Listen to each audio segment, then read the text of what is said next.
when I got married, we didn't have 2 pennies to rub together. Yeah, you were working at 7 hours for a tuna sandwich. Yeah, I mean, it's true.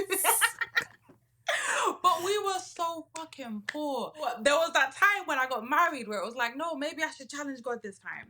So I did what most people did, and I sold all my clothes. Sold it all for chump change, put the money in the envelope, put that shit on the altar.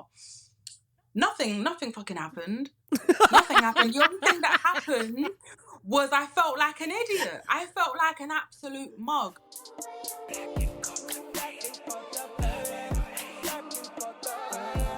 We can talk about it right here, right now, lanisa. You know we lit. Black and cultivated. Cults ain't just some white people shit. And if we offend you, you can turn us off right now. Click. Cause we gonna talk about it all. Light and darkness, even the evil in politics. That's all, that's it. Black and cultivated. You love it or you hate it. What's up, everybody? I want to welcome to the pod someone that is Black and someone that is cultivated. She ain't taking shit from nobody, and I love that about her. I am so excited to chat with our sis from across the pond, Rachael Reign. Hey, girl, hey. Hello. Thank you for having me. I'm so excited. Me I too. love your energy. Well, let me brag on you a bit because you a badass. Rachael Reign is an activist, a Barbie lover, and a law student, and a badass bitch. Born and bred in South London, Rachael was born to Jamaican parents, so I just know somebody in her family can fire up some bomb-ass oxtails. We gonna talk about that later. Rachael has been using her voice as a cult survivor to speak out against Sarah, spiritual and religious abuse across the UK and beyond. She is the founder and lead campaigner of Surviving Universal UK, an organization that not only supports victims and survivors of cults, but actively works to make abusive and cultic organizations accountable for their motherfucking actions. Yes. Yes. Just drop the yes. mic. Drop. Yeah. Boom. Boom. I love it. Now, Rachael, you know, I discovered you because I was listening to one of my favorite podcasts, Was I in a Cult? Shout out to Tyler and Liz because they're doing some good work over there. And immediately, like, I pulled out my notebook and was like, who is this? Who is this sis? I need to know. Because I don't hear a lot of Black folks speaking out against religious abuse and doing something about it the way that you are. And we're going to get into that and your organization. And I was very excited to talk to you and glad that we connected as a result of that. But first, let's back it up. Yeah. What's the name of your cult? The Universal Church of the Kingdom of God. They also go by the UCKG Help Center, the UCKG, the Universal Church, VYG. Well, in America, you will know it as Youth Power Group. So yeah, they have several names, as most cults do. Universal Church of the Kingdom of God, aka UCKG. UCKG was born in 1977. Died? They still around. They ain't going down without a fight. The UCKG is an evangelical Pentecostal church founded in Brazil by Edir Macedo. Ooh, I hope I'm saying his name right. Also the owner of the second largest television company in Brazil, who, as of today, is worth $1.8 billion. Let me say that again. Who, as of today, is worth $1.8 billion. Billion. Making him one of the most richest pastors in the world. Ooh, yay for Jesus. The church has grown rapidly since starting and now has a presence in over 100 countries worldwide under a lot of different names. UCKG is often accused of being a cult or cult-like because of their emphasis on the prosperity gospel and for their version of exorcism, which they call, quote-unquote, strong prayers. They've been under fire for decades, as noted in a 2023 BBC article, for conducting, quote-unquote, strong prayers over youth to cast out evil spirits, individuals with mental health issues, and gay people. In 2000, a London-based UCKG pastor arranged for an exorcism, which eventually resulted in the death of 8-year-old Victoria Kliembe and the conviction of her guardians for murder. UCKG has been subject to bans in several African countries due to fiscal fraud and money laundering. Edir screams scammer, as proved by his multiple embezzlement investigations. But his ass still ain't been convicted yet. He's 80 years old and looks like a Cheshire cat mixed with a creepy politician. If you're still on the fence about him, apparently he opposes interracial marriage and stated in a 2019 sermon he believes that women should not be allowed to seek out higher education because if they do, they will be quote-unquote smarter than their husbands. And an educated woman can't have a happy marriage. He is exhausting. I didn't realize that one had so many names. That's really interesting. Huh. You needed a lot of aliases. You see, when scandal follows you, you have to kind of have different aliases. You know, like criminals. Yeah, Exactly. Same deal. Shady. Yeah, very.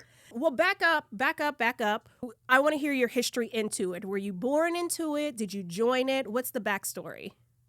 So growing up, didn't grow up particularly Christian. I mean, we would go to church with my grandmother now and again, but we wasn't particularly religious on a day-to-day basis. So in Croydon is where one of the branches are, because this particular cult, they have branches all over the world. They have over 40 here in the UK alone. But I had no idea who they was. I mean, I used to walk past the branch in my area, which was in South London, Croydon, every day, and I had no idea that was even a church. Right. So when I was on my way into the shopping centre to get some shopping done, and someone said, "Hey, we're having a youth event, come in and watch a performance," I was like, oh, okay. You know, and I kind of got taken into this doorway. You go through this long doorway, you go up the stairs, and boom, it's a church. So I was like, I didn't even know there was a church here, but okay, all right, I'm gonna sit down, I'm gonna see this little performance. So you were open to it? I was open to it. I thought, shoot, I didn't have nothing better to do that day, so yeah, let me go in and see what these people are saying. Let me see what's happening in this place, because I had no idea. They're very ambiguous. I mean, you wouldn't have known it was a church unless you went in. And you didn't know the people that were bringing you in. It was just other teens. Exactly. It was other young people. I didn't know them a day in my life. Peer recruiting. Yeah, absolutely. You were a baby, too. I was 13. I was a baby. I was literally a baby. I had no expectations. I suppose, looking back now in retrospect, they took advantage of my teenage boredom. You know, I didn't have a sense of self. I didn't really have I didn't have anything going. You know, I weren't really doing much. But at the same time, I wasn't a particularly problematic child. I weren't going through any detrimental problems in my life. I wasn't involved in gangs or anything like that. So I suppose they just exploited my boredom, my curiosity. You know, young people at their age, they're susceptible, as we all know, to anything. You know, if you dangle anything new in front of a young person, you know, they may just take it. Exactly. And that was this shiny, bright thing that they dangled in front of me, you know? And it sounds like a good thing. It's not like they were like, here, come in here and sell drugs for us. You're like, ooh, it's church. It sounds inherently good. At first, I thought it was cool. And in my mind, it was like, hey, they're local. This is literally like around the corner from my house. It seems friendly. And they hook you almost immediately. Because after that Sunday service they had going, they were like, hey, we're having another service on Thursday. You know, you should come on Thursday. Let me get your name and number so that I can, you know, I can call you and tell you more. And that's how it starts. Because, you know, you go on the Sunday, you go on the Thursday, then it's, oh, you should come on Monday. Oh, you should come on Wednesday. Oh, you should come on Saturday. You have to come on Sunday. And before you know it, you're in there every single day. Every day. So thinking about like because your family wasn't in it. Did they know where you were going? Were they like, cool? Were they aware of it? There was no alarm bells at first because that's how they get you, right? Because in my mom's mind, it's like, it's just church. Hey, at least she's going church. She's a church girl, you know, no immediate red flags. And because it was so close to the church as well, that gave my mom even more peace of mind. You know, okay, she's going to the church literally around the corner. So at first, you know, she thought it was great. I think when I started to go excessively, like literally after school in the church. So every day after school, before going home, I had to go straight to the church because they always had us doing something. So after a while, my mum was like, what's happening? But What are at you the same doing? time, she didn't want to discourage me because in her head, because I did come from a rough area. I'm from West Croydon in Yeah. South London. It has a reputation for, violence and so forth. So I suppose in my mum's mind, it's like, I don't want to take her away from this, even though it's a bit, because at least it's church, at least she's not on the road and getting caught Yeah. up. So I suppose she had her wits about her. But as things start to get worse, it became a thing where she couldn't even talk to me about this if she wanted to because I was so defensive, It was too late by that time. Yeah. They had hooked you in. Yeah. Like the empathy that I have for your mom in that situation too, because it's like they took advantage of her. They took advantage of the fact that we are a church, we're an organization that is safe. Okay, sure, my kid can go there, and next thing you know, hook, line, and sinker. Exactly. That's literally it. What about it seemed attractive, and what were they promising baby Rachel? So what they did was they loved bombed me. They made me feel like I was the most important person in the world, like God had some kind of purpose for my life, that God wanted to use me to help other people. And when you're a kid, of course, you don't have the weight of the world on you. You don't have people relying on you because you're a kid. Right. So when you take someone who don't really have much going on and all of a sudden make them feel like they're super important and, they give responsibilities, because they got me really by putting me up the hierarchy. In the UCKG, like most cults, there's a lot of hierarchy going on. Okay. So I went when I was 13. By the time I was 15, I was made to be an assistant of the church, which is just under the pastor. The assistant is under the pastor, and you're like That's 15, right. 16? 15, under the youth pastor. So I had to do pretty much everything that the pastor did, minus holding the microphone and preaching. So I felt important. Right, of course. Exactly. They gave you power. Yeah, they gave me power when before I really didn't have it. So they made me feel like I was important, like God had a calling for me, and that was super attractive. All of a sudden I have this authority, I was somebody. I'm curious, what is day-to-day life? You mentioned you're going to church a lot, but what is actual day-to-day life in this church for you? Oh my God. So it would start with the interrupted sleep pattern. So in the church, when they start to basically like groom you into positions of power, you basically have to jump through hoops. So one of the things is that you have to come to core services. So I would have to come to multiple services throughout the week. And to prove that you're really in the faith, you come to those services that you don't have to come to, which is like a Thursday service where you have to like pray for your family, or Mondays to pray for your studies. That shows that you're really in the faith, as they would say, buzzword, code word, in the faith. So when I started going and kind of proving myself, the more rewards you would get. They kind of breadcrumb you. The more you kind of do what they say, the more they reward you. So from 13, I started attending all the services.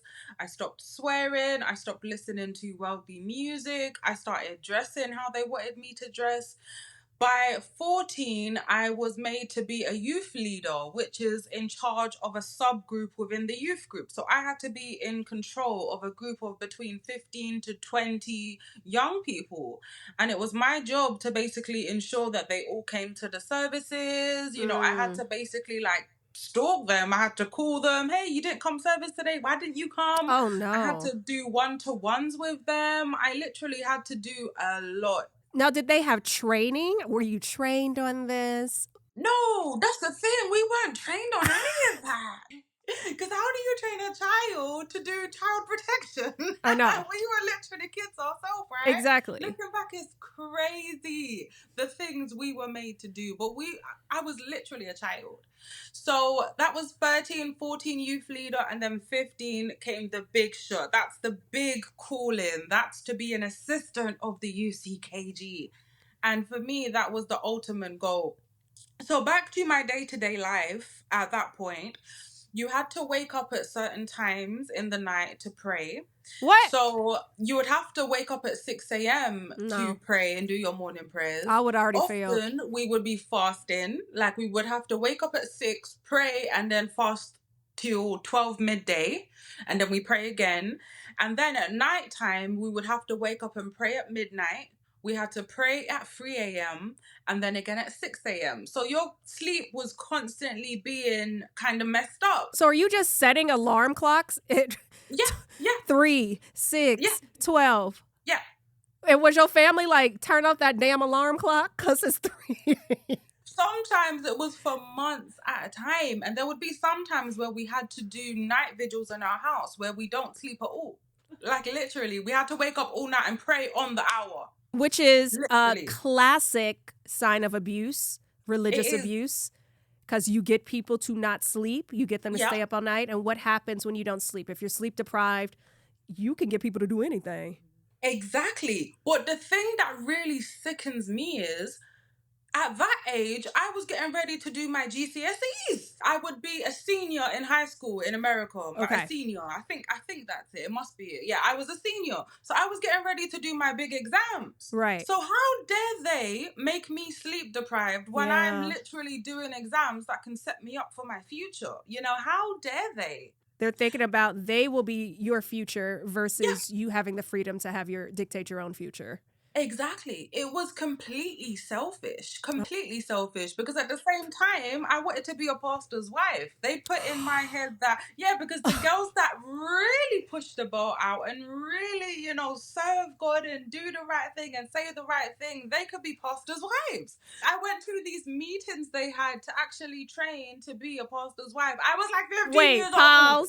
Pause. Back the fuck up. Wait, you had meetings to train at 15 to be a pastor's wife? Yeah. So the meetings will be held by the bishop's wife. I need to tell you about Godlywood right quick, because Godlywood is a sorority within the UCKG Help Center. Yes, they have their own, okay? So Macedo's daughter, Christiani, she is like a celebrity. So she is like, my dad is, the founder of this amazing church. She is like a spawn, basically. But she had in her mind that she needs to create a group where they can really just like concentrate on grooming girls to eventually be pastors' wives, bishops' wives, or assistants. So it's literally a sorority. You have to do rush month. You literally have to do challenges in order to get into this group. For 3 months straight, you have to do challenges. You have to fundraise a certain amount of money for the church. There we go. You have to abide by this damn no-no list in which you're not allowed to wear ripped jeans. You're not allowed to wear certain color nail polishes, no thongs, no friends with boys, no hugging boys, no friends with people who don't come to the church.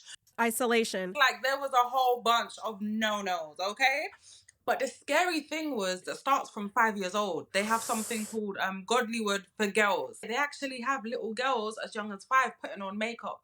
And it's super disturbing because you can literally see they're trying to groom these babies into being pastors' wives. They have like little rooms inside of the main church, their headquarters in Brazil. They have like a mock house. They have a bedroom where they teach the girls how to make the bed, how to iron clothes, and they take pictures and put it online and say, you see, we're preparing these girls to serve God. And it's like, you're teaching these babies how to be wives. Like, they're literally kids. It's super disturbing, and I actually have pictures of that they put online. I blurred out the faces, of course, but it's all there. It's super disturbing. And that's what they wanted us to do. So with the rush month, because you have to jump through a whole bunch of hoops, they didn't let my ass in. Okay, I didn't get. You were like, but you were the queen of perfection. How did you failed? I saved myself a lot of trauma. I tried 3 times and they did not let me in. Rachel, what did you do to fail? I don't even remember. Was it that I didn't make money? I didn't make enough money one month? Or I don't remember what the hell it was, but all I remember is they did not want me in there. Okay, that's wild. I want to be part. It was not meant to be. Girl, you got up at 3 a.m. to pray. Was doing everything. So that's the process I was going through. You know, I had to still, even though I wasn't in Godlywood, because I was an assistant, I had to still do everything from the no-no list. So I literally had to do everything they wanted me to, down to the underwear. Wait, what were the underwear? So no phones and no G-strings. No. No thong, thong. Okay. No phones. Okay. Now tell me why their mind is in the gutter and they care about what underwear girls are wearing. Because as if God's gonna come and be like, oh, you're wearing thongs, I disapprove. I mean, it's thongs, it's literally underwear. Why are they so horny?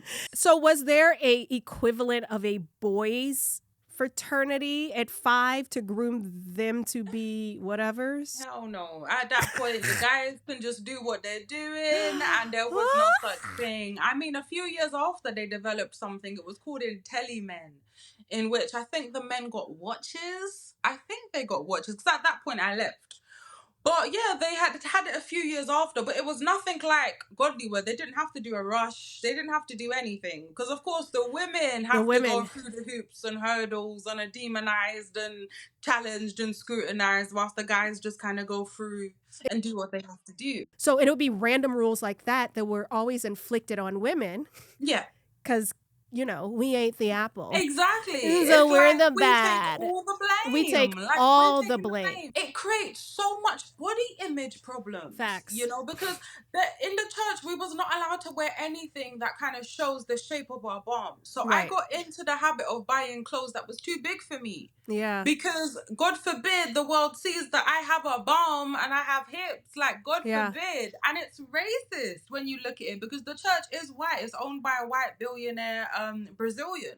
I'm not trying to stereotype everyone, but maybe, you know, we know white people, they tend to maybe not have as much, you know, kind of curves and the bum. They ain't got no booty. We got some wagon. What Megan can get away with, maybe Andrea can't, because she has a bum. So why is it that Andrea now has to wear 3 sizes too big and Megan can wear her size and look dainty and nice, but Andrea has to cover up? Also, why are we so concerned about what women are wearing? Exactly.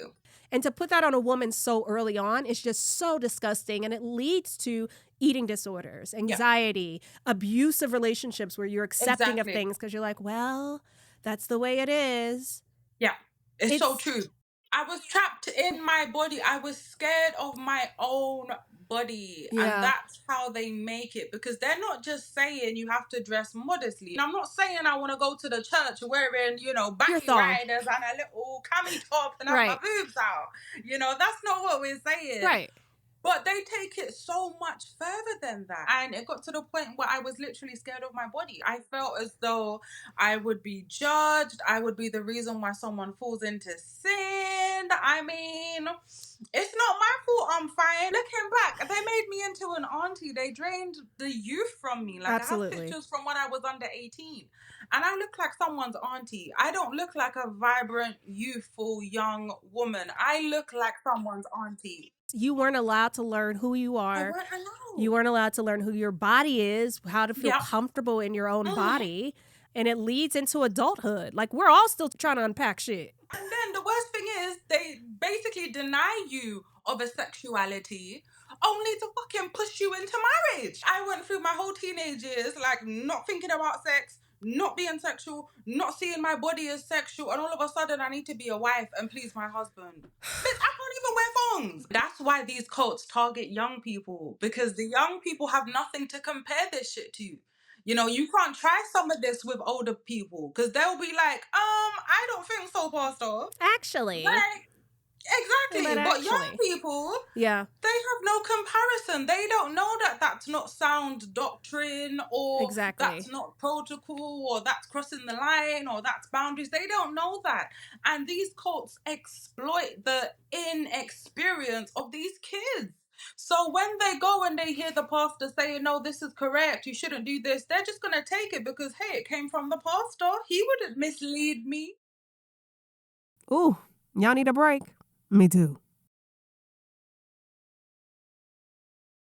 So question, while you're in the midst of this, even though you did not get into the sorority, even though We failed there. It's okay.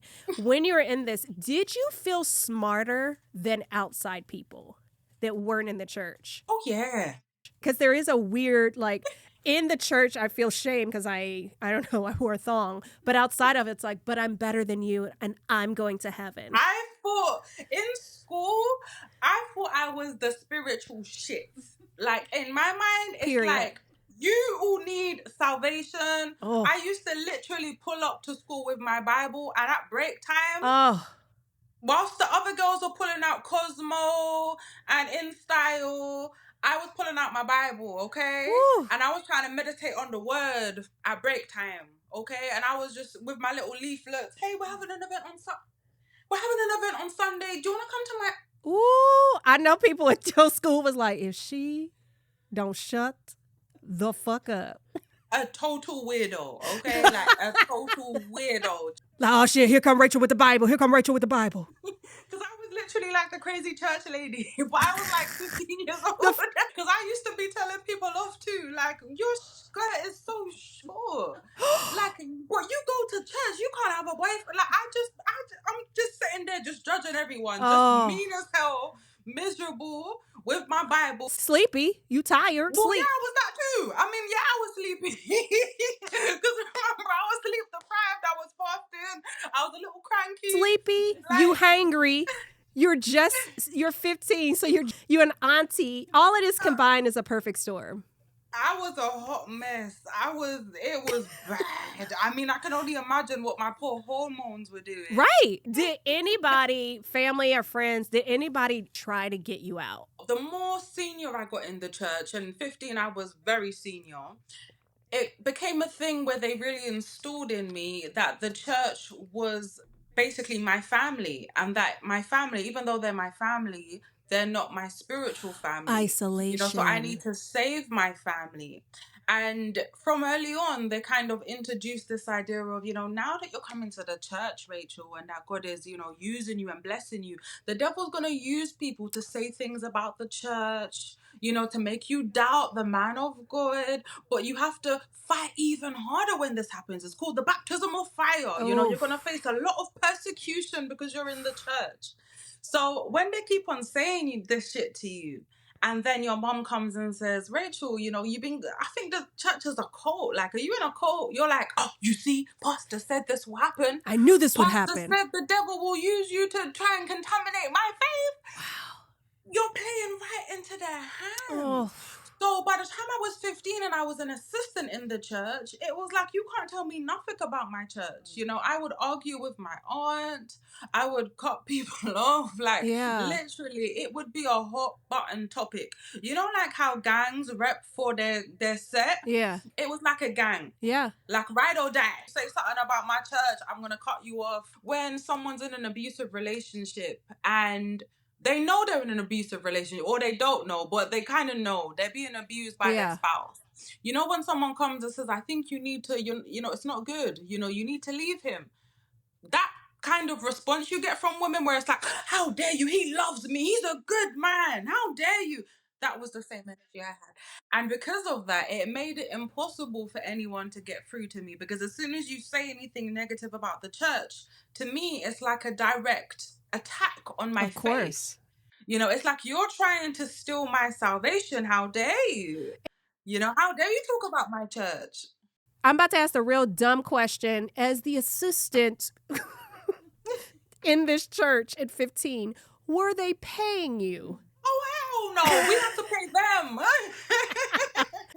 We actually had to pay them. We had to pay hundreds of pounds for this uniform. So in the UCKG, no matter where you go in the world, all the assistants have a particular uniform. And it's like an air stewardess uniform. Like British Airways, it's basically a rip-off of the British Airways uniform. They designed this elaborate uniform for the assistants to wear. And we have to pay for it. Because they can't give uniform for free. They can't give you the armor of God for free. No, you have to pay for it. Not the armor of God for free. Hundreds of pounds. And because I wanted that so much, I begged my mom. And I don't know how, I don't even know how my mom got that kind of money. But somehow she got the money. And I went to the headquarters and I got measured up. And I waited months and months for them to get me the uniform. And when I got my uniform, couldn't tell you nothing. no one couldn't tell me nothing, okay? Because it's a Sister Rachel at this point, okay? I am an assistant of the church. I'm a servant of God. I'm in my uniform. I thought I was the finest thing walking, okay? I had my little blazer. Looking like an I had my auntie little skirt with the 15. matching shoes. Yeah, I thought I was the shit. I was like, yeah, taking my little pictures. I was like, I'm going to be a pastor's wife. We didn't get anything for free. There's no kind of payment unless you're a pastor. We had to do everything for the church. Like, the church is one of those ones that give holy water, holy oil, holy soap, holy incense. They give you flowers to put in your house. Like, they're always doing something gimmicky, right? Ooh, gimmicky. Very gimmicky. The assistants have to pay for everything. Okay, so when the church is giving out holy oil, blessed in Israel, guess what? The assistants have to put money together and go to the local supermarket and get the cheapest oil in bulk. What? Okay, and we have to go and put it in all the little bottles like a little sweatshop. That don't come from the church. The church don't pay for any of that. But they sold it as being blessed from Israel? Yep. So meanwhile, you're going down to Tesco or Yeah, we're Asda. going down to Tesco, Lidl. It was Tesco, Lidl. Okay, Lidl, Aldi. And if people don't know, in America, that's the equivalent of like an Aldi or like Walmart-y kind of store. So you're going down to get this oil blessed from Israel to pour it in, do the work of pouring it into containers to give it to people, to sell it to people. No, they would give it. They would give that. But you can only get one, but you have to attend the service. But you see, in every service, you have to give offering. So you're paying for it. You're basically paying for it one way or another. Because in the UCKG, nothing's for free. Nothing's for free. As an assistant, you have to pay for everything in the church. You don't get reimbursed for anything. If you have to like go to a meeting, like there'll be so many times where we would have to go to these assistants meetings in which the bishop has a meeting with all the assistants in the UK. Sometimes we would have to go like every Friday. Why? We're not getting reimbursed for travel. They never provided any kind of lunch, like nothing. Damn, they wouldn't even give you no free pizza? Y'all couldn't get no Nando's? Not one, never from the UCKG's bank account, ever. I would have quit if there's no free food involved. First of all, you want me to fast and then get up at 3 a.m. Then when I get to a meeting, you ain't gonna have no pastry? Yeah, it'll been a wrap. There was a way to get a sandwich though and a little carton of juice, but here the catch: you have to fundraise for 7 hours. Yeah. During Christmas time, where they do their little Christmas caroling, if you stay for 7 hours, you might can get a little tuna sandwich or a little ham and cheese sandwich. All right, you might can get a little sandwich and a little bit of juice if you're lucky, but you have to stay for 7 hours.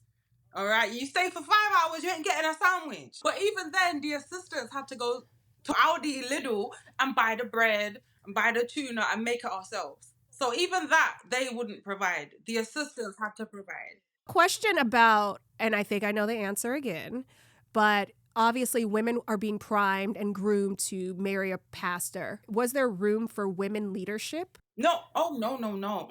In the UCKG, the most you can be is a pastor's wife. Damn. Okay, you can never be a pastor or a missionary. No, but you can be his helper, though. You can be the pastor's wife or a bishop's wife, but a female pastor in the UCK? No. Do you know what? It's funny, looking back, no, because there was a point where I really wanted to be a pastor. I thought I would have been damn good at it. But it was apparent that, that wasn't going to happen. So we've been in it. How old are we now? 18. Because that's when Assistant Rachel had to start looking for a husband, okay? Oh. Yeah. So we've graduated school. Yeah, we graduated school. Okay. And now it's husband time. We went through college. We met someone in the church, was told that you have 3 months to either get engaged or break up. Wait, what? And yeah, it seemed like a good idea at the time. They gave you time limits? Yeah, 3 months. It's giving 90 Day Fiancé. Pretty much. Because you can't be falling into sin now. You need to just get it going and just get married or break up. Yeah. So you're with this person, 90 days is up. What happened? He proposed. I mean, at that point, point, I was like 50 in UCKG years. You know, I was already senior in the church. I've been here, done that, you know, assistant Rachel. So it was like, naturally, you get married. I mean, it seemed like a good idea at the time. So was he trying to be a pastor? So at first he was. So he came when he was 15. So I was already an assistant when he first came to the church. And he came to my same branch. He wanted to be a pastor, but it became apparent that he didn't have the necessary skills in order to be a pastor. He wasn't very bright. It wouldn't work. So he became an assistant. So they said, no, we can make him an assistant. So he'll be an assistant. Okay, cool. Because you can only marry assistants. Because in the church, when you're an assistant, you have to marry an assistant. What? And you can't even marry anyone that doesn't go to the church. Forget about it. Like, no, you have to marry. If you're an assistant, you marry an assistant. If you're a member, you marry a member. But you can't date outside of the church. So an assistant can't marry a member? Not really. It's frowned upon. Yeah. Because why would you not date an assistant in UCKG ideology? And not only that, you have to ask for permission. You have to ask for permission for the pastor. If you date someone from a different branch, his pastor or her pastor has to approve and your pastor has to approve, and then you can go ahead and date. So because we were in the same branch, it was like, okay, you're, you know, around the same age, you can date. So yeah, we dated for a few months, and yeah, we proposed one Sunday. I thought it was great. And a few months later, I was married. That's wild. And that was when the shit really started to hit the fan. That's when the cracks really started to appear. Okay. When I got married. Before we get there, this is just out of my own curiosity. You mentioned going to get permission from headquarters. So in my cult, if you wanted to date outside of your race, you had to go to headquarters to ask permission. Wow.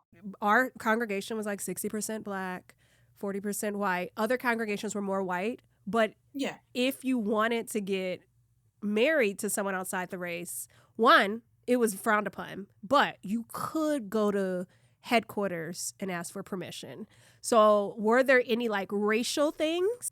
There was a lot of colorism going on because it would be a thing where the white or the lighter people kind of get taken further and then the darker ones kind of get left in the shadow. For sure. There would be times where a pastor would be dating, you know, someone who's dark, and then suddenly you see that apparently that person's not good enough. And then they import some Brazilian broad.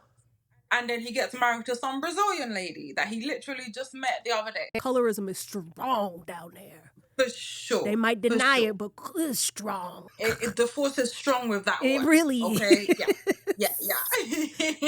They be trying to hide it. I be like, no, you blatantly don't like that Afro-Brazilian because they are Afro-Brazilian, yo. They don't. These bitches, one day they straightened my curly hair. What? Like, my hair was popping. I had my little curls going on. This was before I started to really straighten my hair. My curls were curling, okay? And then this Brazilian heifer, she looked at me and she's like, your hair is so curly.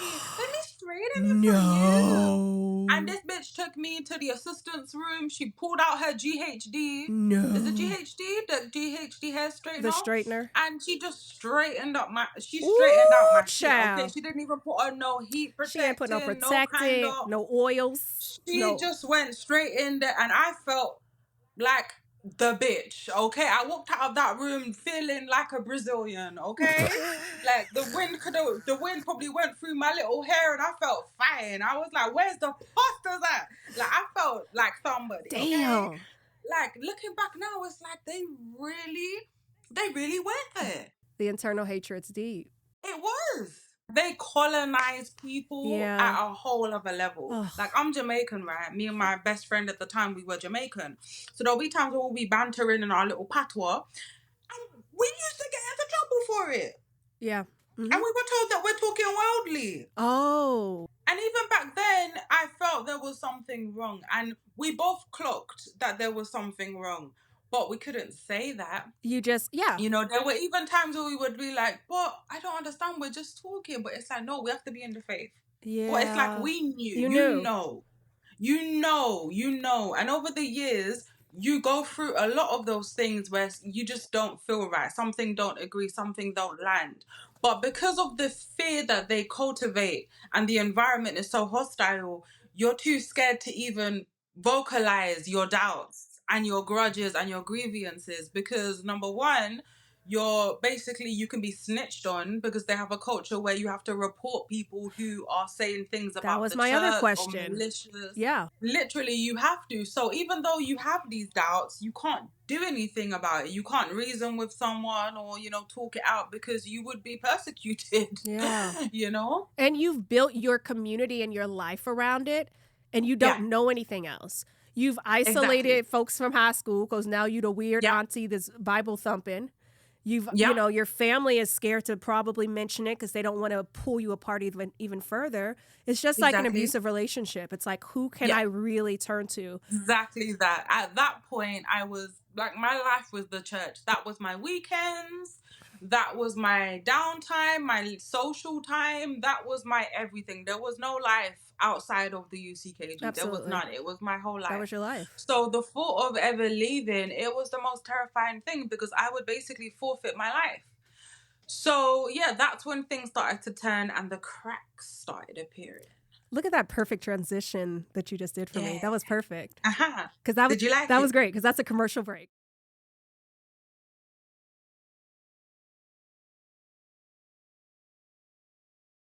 I always say this. Nobody wakes up one day and goes, I want to be in a cult. No one does that.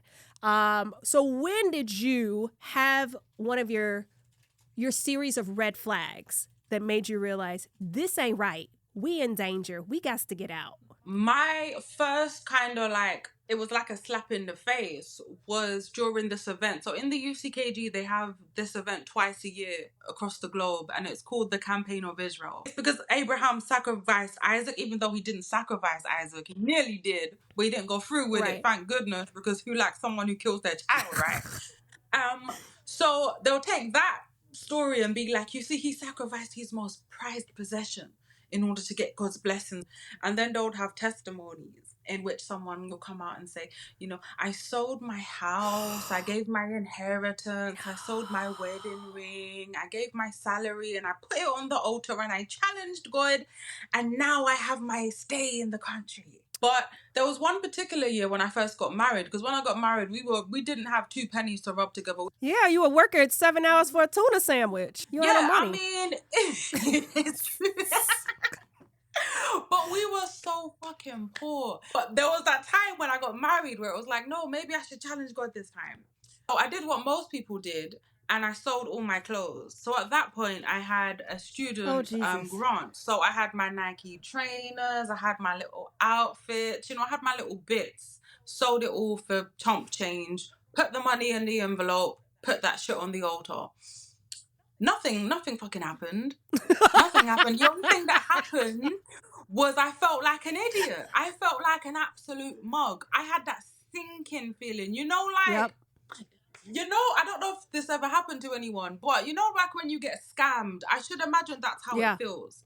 Like when you get that phone call, you give the information that you shouldn't have gave, and then you automatically know that you got conned. Yeah. Dread washed over me. I was like, this shit can't be right. And so at that point, I'm attending service, but I'm side-eyeing the pastor a little bit. I'm like, yeah, you're talking about the campaign, but my husband's still broke and unemployed, so what the hell, God? Yeah. Like, I'm just side-eyeing them at this point.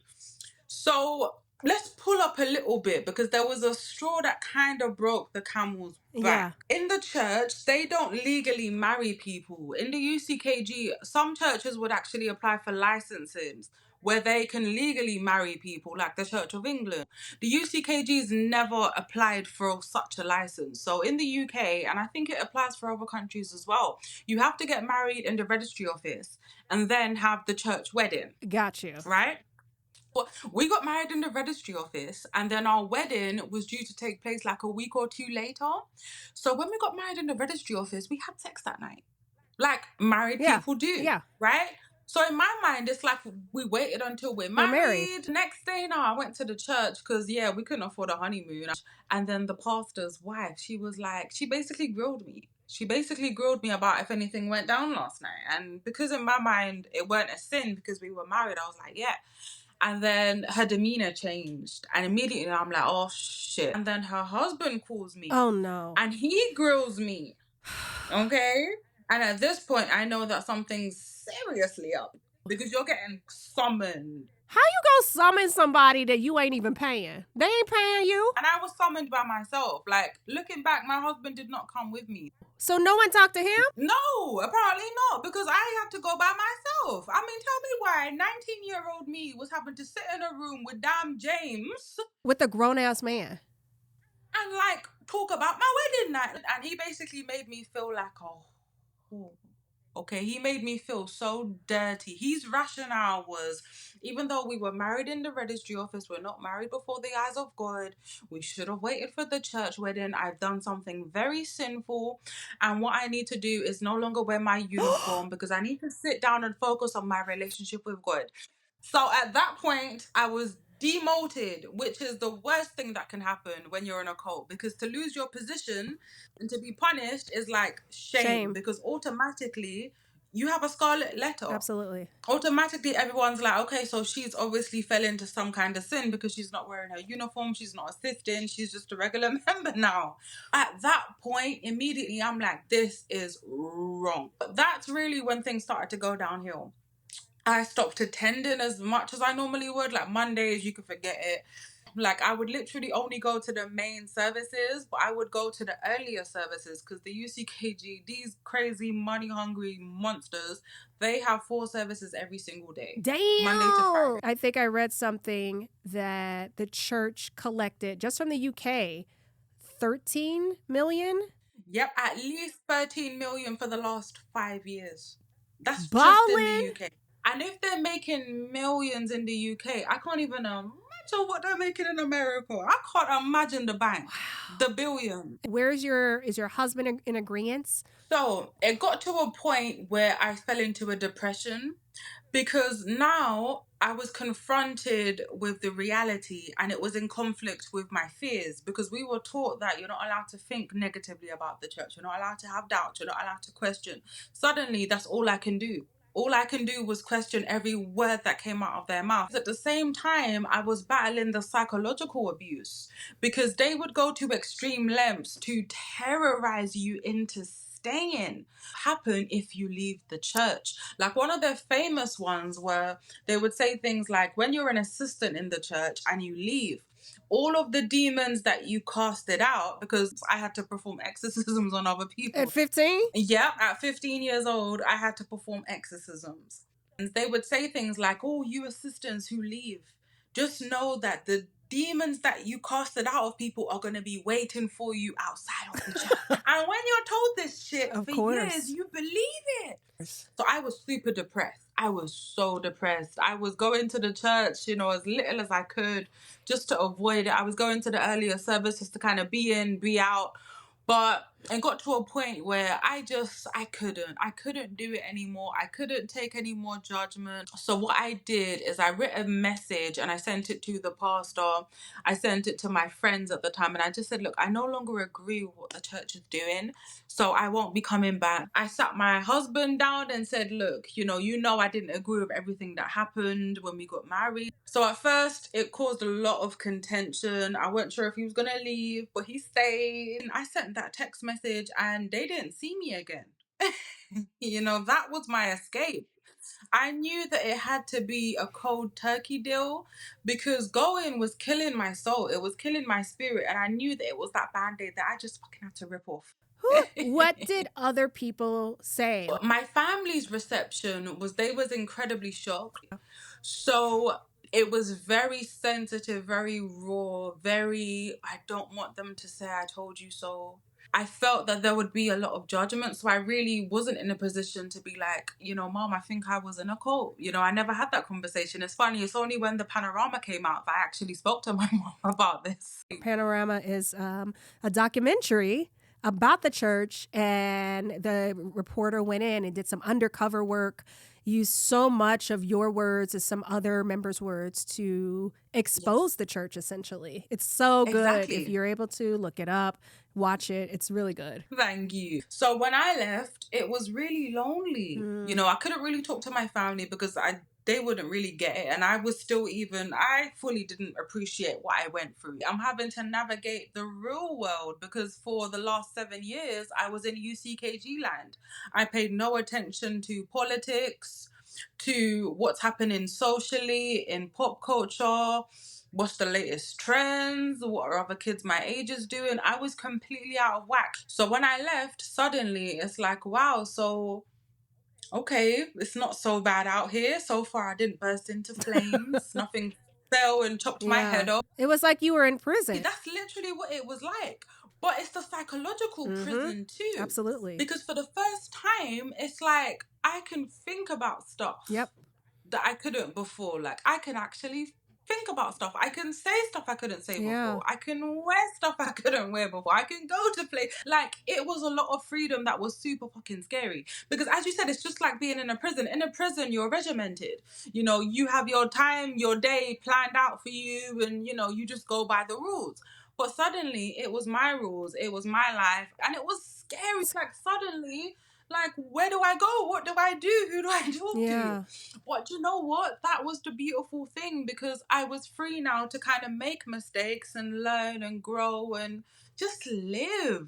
Talk to me through then, because we're in this section where we like to talk about healing and how you heal. What are things you did and do? I think this might lead to what you've created in your organization, but what were your steps for healing, actively healing? You know, I kind of went through life unpacking, but I weren't able to fully understand the levels that I went to until I started talking out. And it was only literally, I think, a year before I started talking out that I realized I was in a cult. You know, I knew I was in a cult when I was watching a documentary on Scientology by Leah, what's her name? Leah Remini. She had a really good documentary on Scientology. And as I was watching that, I'm like, oh shit, I did that. Oh my God, that's the same. And then it's like, I was in a cult, light bulb moment. I was talking to a friend who went to the same branch and it's like, why don't we go on Instagram? Like, let's go live one day and let's talk about this. We literally just spoke about the church and just like went in and just spoke about things. And after that, messages started to kind of creep in. It's like, Rachel, I saw your live. I didn't know you went through that. Yeah. I went through that too. Like, what? Can I come on one day and talk? And then because the demand was so high, we started to go live every single week. Every Friday we would go live and share our experiences, but also have other people come on to the live to share their experiences. And we started to get international, and we had people from other groups, other countries emailing me and messaging me at the time, DMing me saying, you know, hi Rachel, I'm from Malaysia. You know, I went through the same thing. You know, it started to really snowball. So from that point, at first, you know, I had no intention on starting anything like what I do now. You know, my intention at first was to just basically cuss them out. You know, I just wanted to get everything off my chest and to just call them out. That was my sole intention. But because there was so much demand for other people to also kind of share this platform that was being created, it became clear to me that actually there was something here. Like this could be a thing.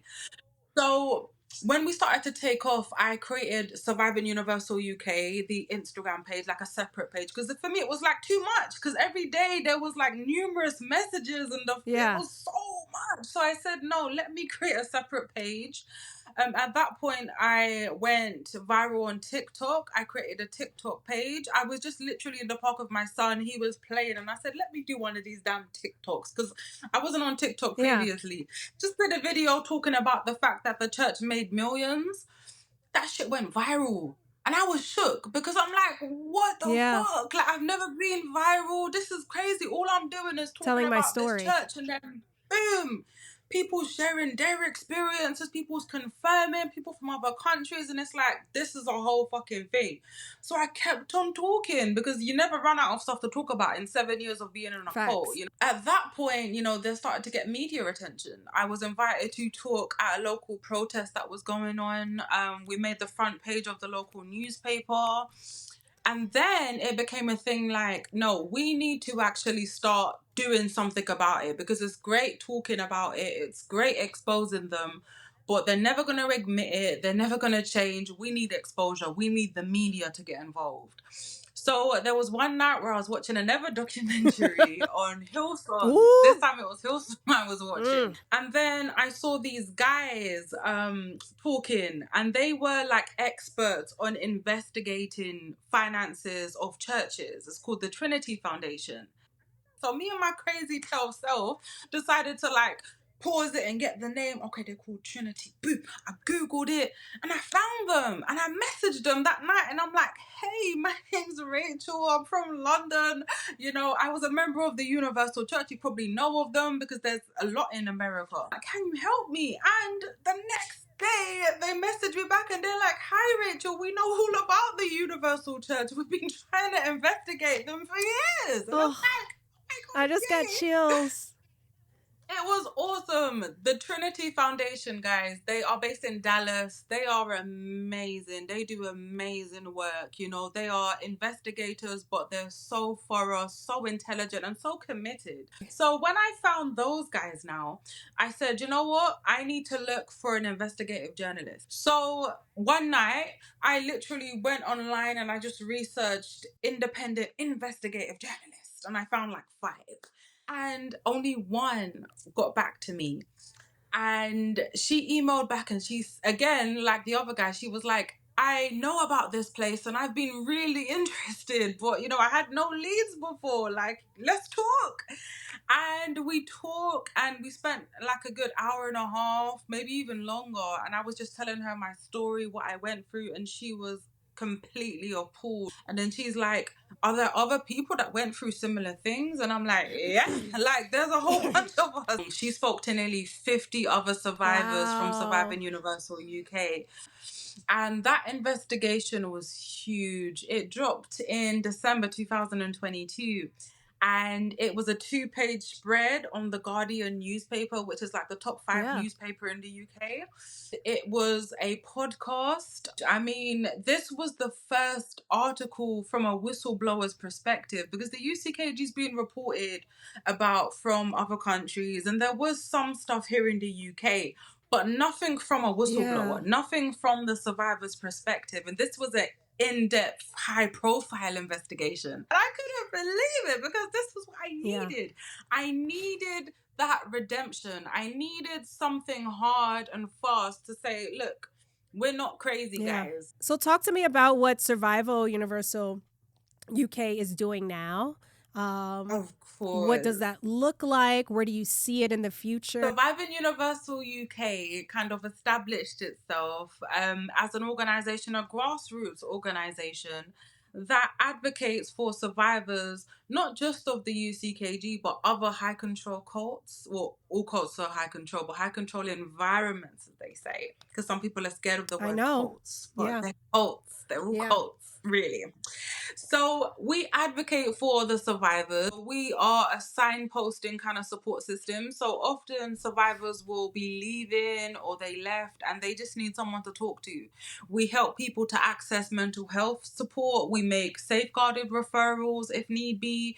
We signpost people to make police reports.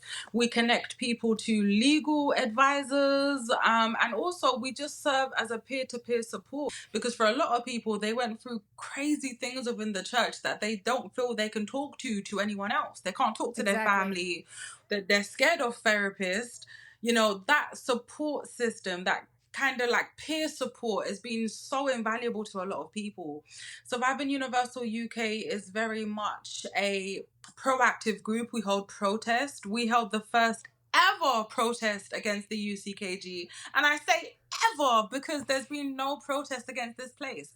This place is, by cult experts' definition, it may very well be the largest cult in the world.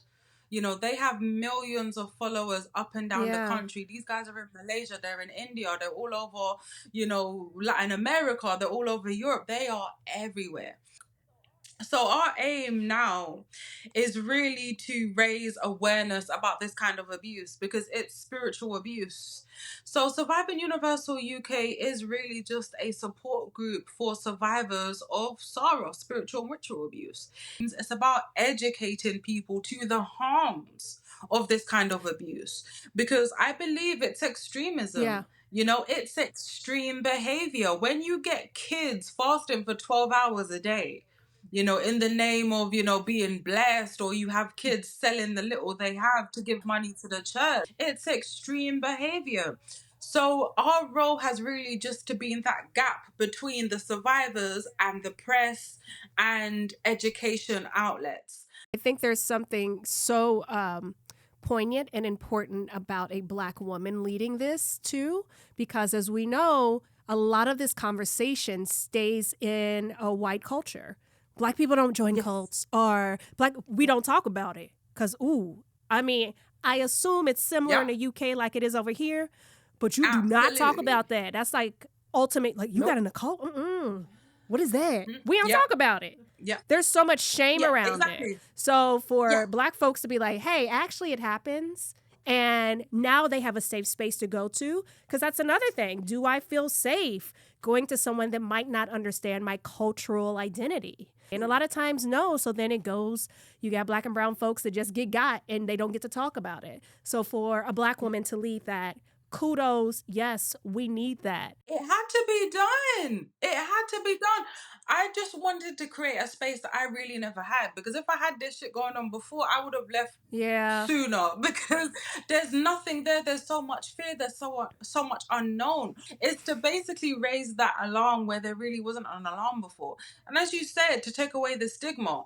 It took me a minute. I faced a lot of kind of like scared criticism from my loved ones, because it's like, Rachel, you don't want to be known as the girl who went to a cult and got involved in a cult. You're going to look stupid. It's embarrassing.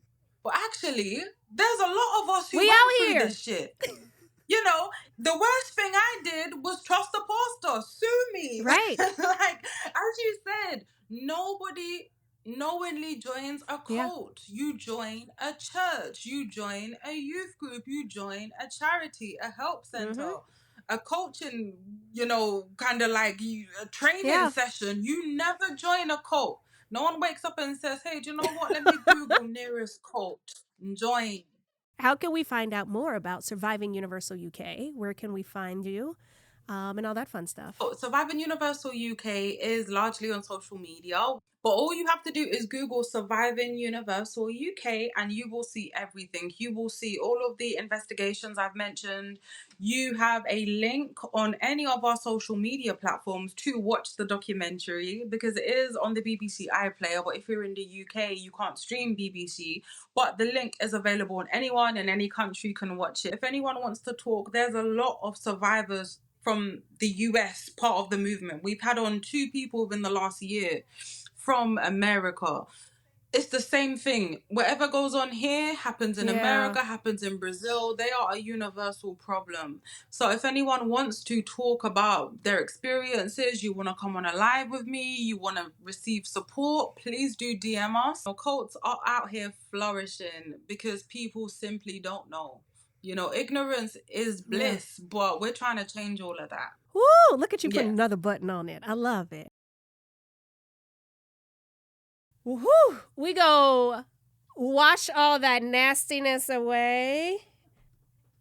We're going to play a little game before we close out and before I ask you your final button. Because, look, the reason why I wanted to do this podcast is not only like as a safe space to tell our stories, because Black and brown folks, we aren't often the center of these stories, and we out here. Yes. But also, this shit is ridiculous, and I think only us can put a twist of humor on it like we do. So that said, on the scale of diet, cult, and Molly, you in danger, girl, where does your cult fall? Molly, you in danger, girl. It's full fat cult nonsense, okay? That was a good American accent. Yeah, you're in danger. If you had absolutely no morals, and you were just not moral, what kind of cult would you run? What would be your foundation of your cult? I think it will definitely be financially driven. I'll get one of them money cults where we just do like a ton of crime and just like do like a whole bunch of stuff and just rake it in. And you'll see me preaching. Because I'll have to be preaching because that can cover me. Because I could be like, no, you can't persecute me because I'm a woman of God, okay? And whilst I'm sipping my little Mai Tai on my little jet. Oh, so you have a jet? Yeah, we're going for the big butt. Just like Macedo, the cult leader, he has 4 jets. I love it. Can I be your assistant preacher? Assistant pastor. Yes, Thank you. You can. How would you like to close? Anything you want to say to close us out? Yes, I would. Because this podcast is focused around Black folks in cults, there's going to be a lot of people that's going to be defensive and say this podcast is attacking the faith, it's attacking the church, we're church hurt. What I want to say to anyone who has that kind of energy is, number one, this is not about persecuting anyone's faith, anyone's spiritual beliefs. It's about holding abusive organizations that extort Christianity and people's faith for their own benefits. If you claim to, be a defender of the faith and to be someone of God, then exercise grace and compassion instead of judgment and condemnation. Because if you're coming at this where, we're attacking people's faith, let me tell you something. There was a reason Jesus flipped over tables one time. Because there was only one time in the Bible where he actually went crazy and flipped over tables and started whipping people. And that was when injustices were going down in the church. So if you're here being upset and you want to try and troll this page and hate on this page because you believe we're, attacking the faith and taking people from God, you need to be wondering, are you sitting at the table Jesus would flip? Or are you mad at us for flipping that table? And if you are a Black person who's struggling to come to terms with this whole situation, am I in a cult? Am I being controlled? Hear this message, hear our stories, and if it makes sense to you, if you know that you identify with it, don't fight it. This is the reality. So start there, okay? This is your starting point. If you was looking for a sign, let this be your sign. And remember, accountability is not persecution. Oh, she good. Ain't she good? She good.